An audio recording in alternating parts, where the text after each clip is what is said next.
Good evening. In the Gospel of Luke, in chapter 6, verse 12, "And it came to pass in those days that he went out into a mountain to pray, and continued all night in prayer to God. If ever one of woman born may have lived without prayer, it was our spotless, perfect Lord. And yet none was ever so much in supplication as he. Such was his love to his Father, that he loved much to be in communion with him. Such his love for his people, that he desired to be much in intercession for them." The fact of this eminent prayerfulness of Jesus is a lesson for us. He hath given us an example, that we may follow in his steps. The time he chose was admirable.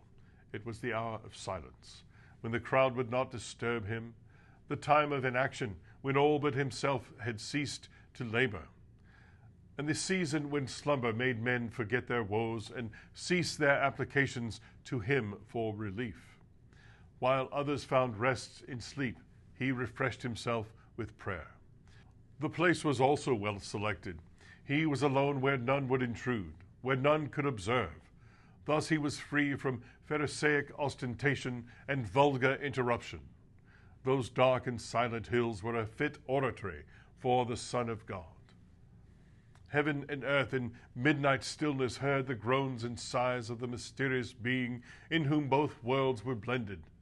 The continuance of his pleadings is remarkable. The long watches were not too long. The cold wind did not chill his devotions. The grim darkness did not darken his faith, or loneliness check his importunity. We cannot watch with him 1 hour, but he watched for us whole nights. The occasion for this prayer is notable. It was after his enemies had been enraged. Prayer was his refuge and solace.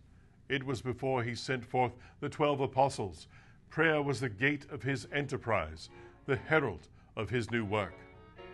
Should we not learn from Jesus to resort to special prayer when we are under peculiar trial, or contemplate fresh endeavors for the Master's glory?